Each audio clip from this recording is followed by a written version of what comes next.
Good morning, everybody. My name is Mike Gilligan. Smash Parental Alienation. I'm also a retired New York City police officer. I want to talk to you a little bit today about things that I've been talking about before: parental alienation, court reform.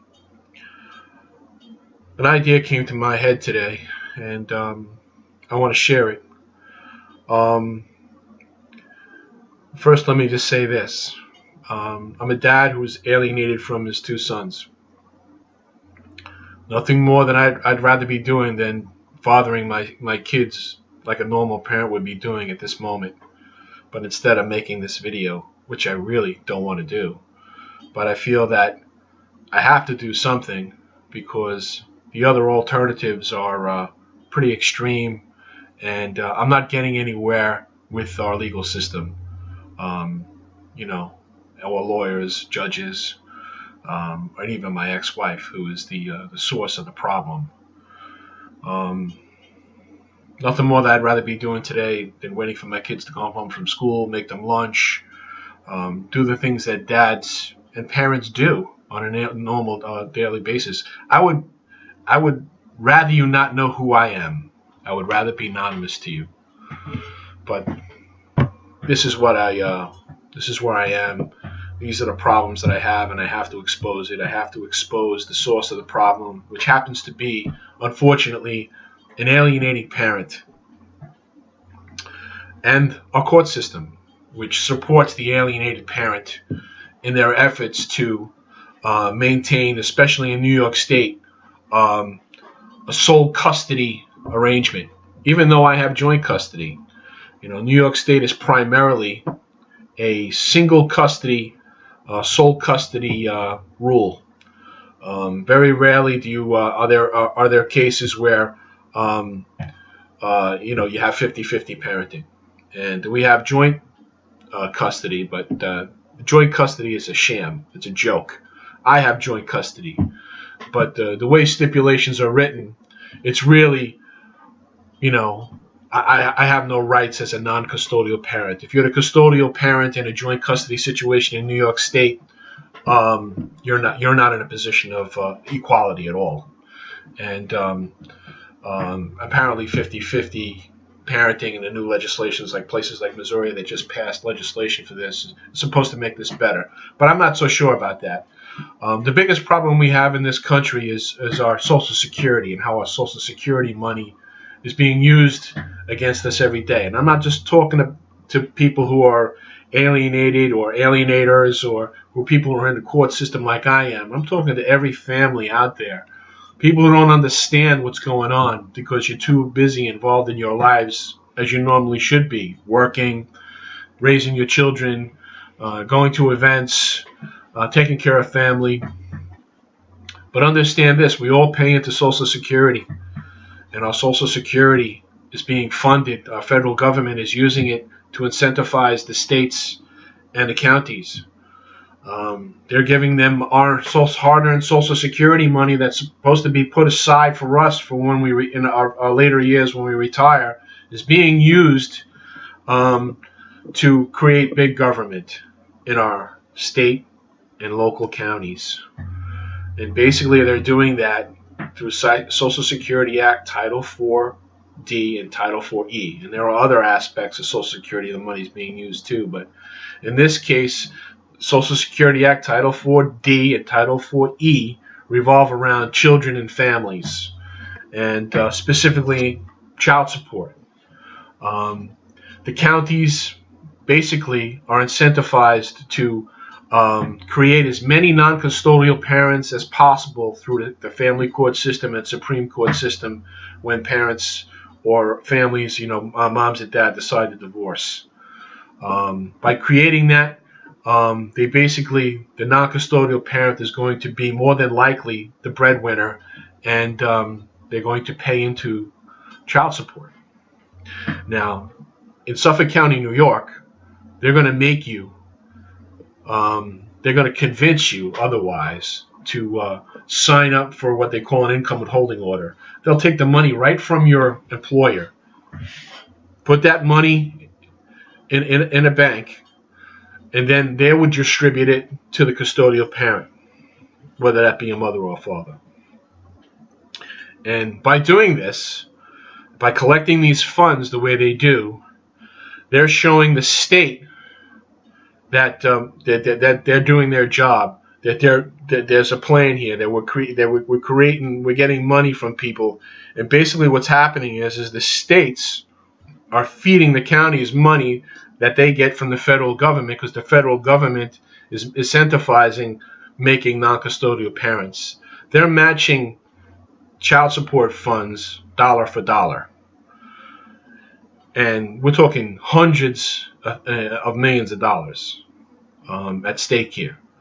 And places like family court, Supreme Court, and those folks involved, the judges and the lawyers, there's a kickback there.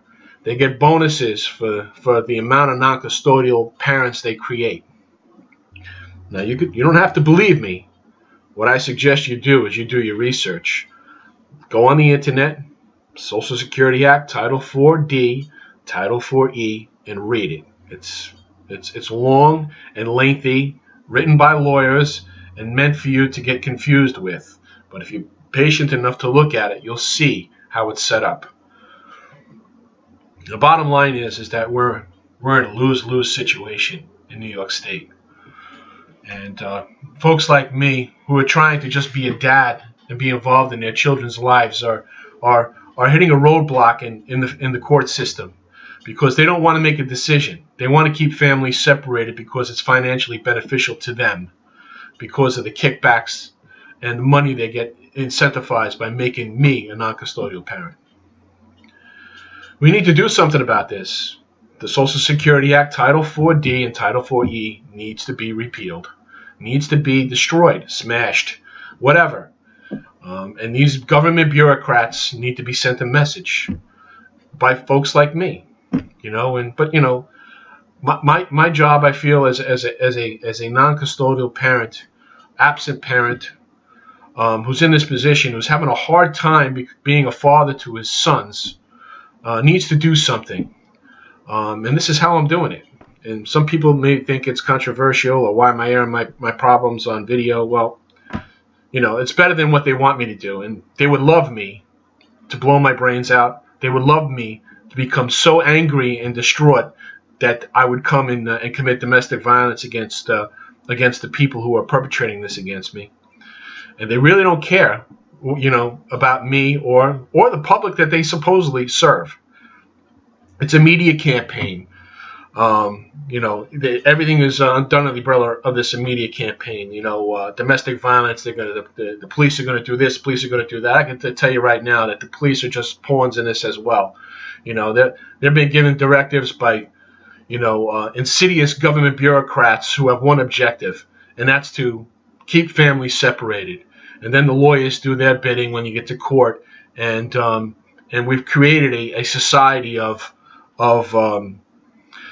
young people that are without fathers, committing suicide at young ages, being delinquent, not graduating high school, or just having tremendous drug problems and emotional problems. And the studies are out there. I'm not going to go into all of them because that's not really the point I want to make. The bottom line is that somebody like me is going to has to do something. And one of the things I think I'm going to have to start doing is I'm going to have to start protesting.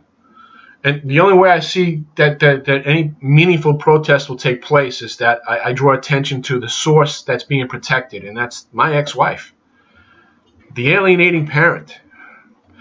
She's she's doing her best to keep my sons away from me at any expense.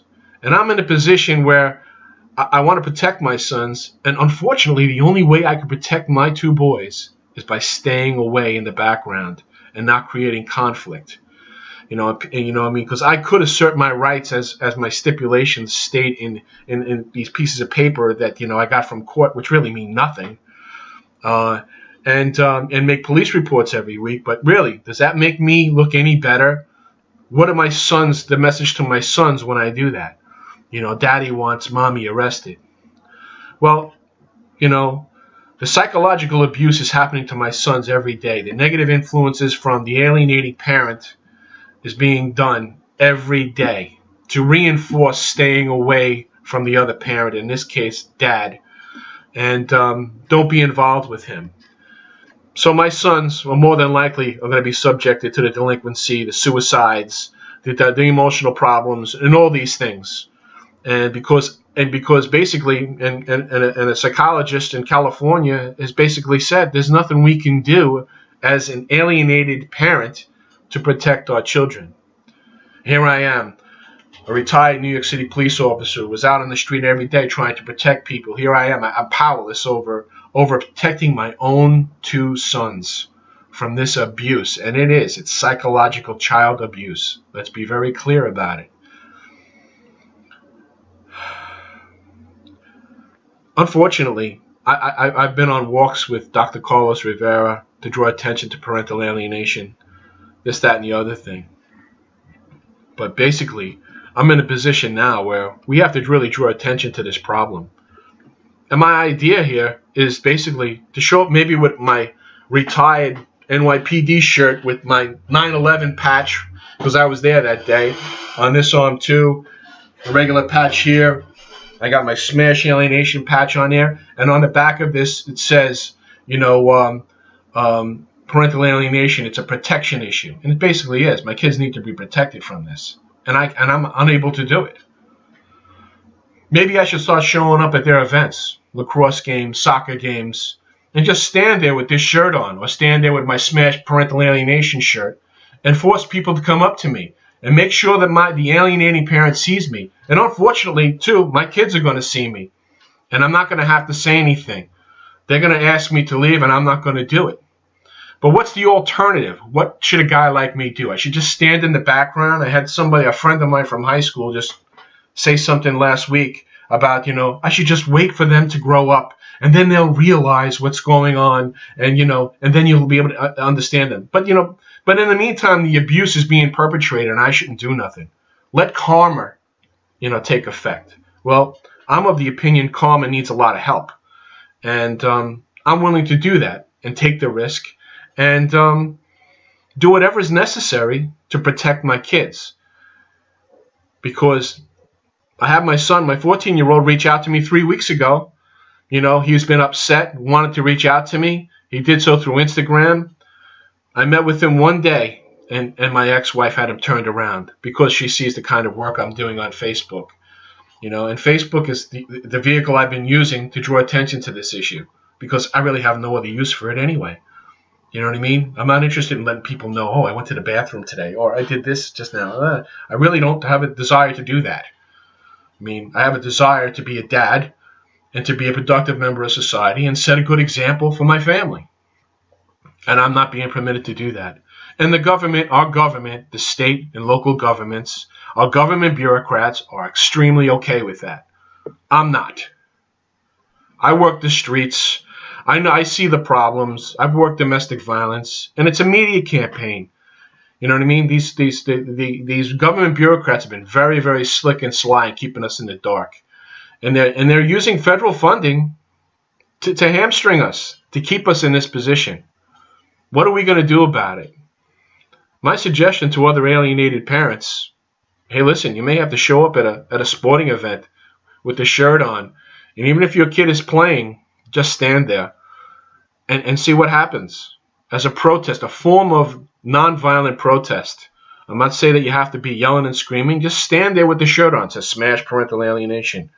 Or carry a sign. I have a sign right here. It says, this parent is alienated from his kids. Ask me why.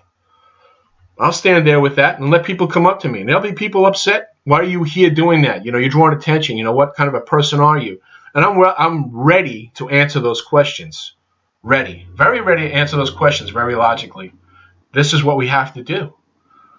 This is where we'll get media attention, maybe, because somebody is going to complain. And maybe if the cops come and they try to hamstring me and say I'm being disorderly when I'm not, because it's a freedom of expression under the First Amendment, I would think. Are they going to try to hamstring me and say, well, I'm causing a detriment to my kids? Really? They're going to say that I'm causing a problem to them, yet every day they're being negatively influenced to reject a loving and affectionately available parent. I don't know.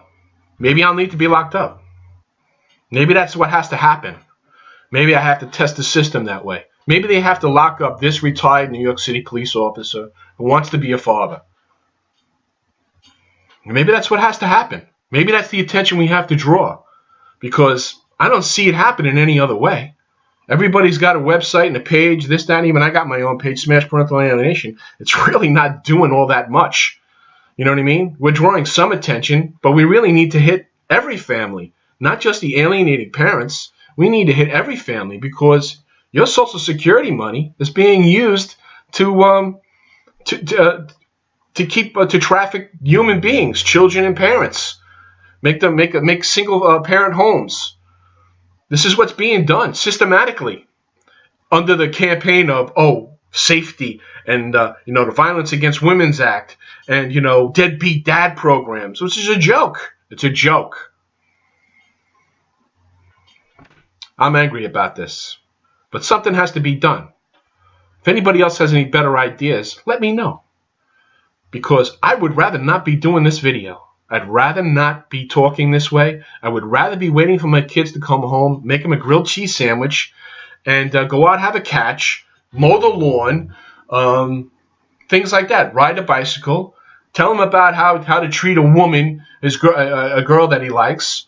The things that fathers do with sons or their children.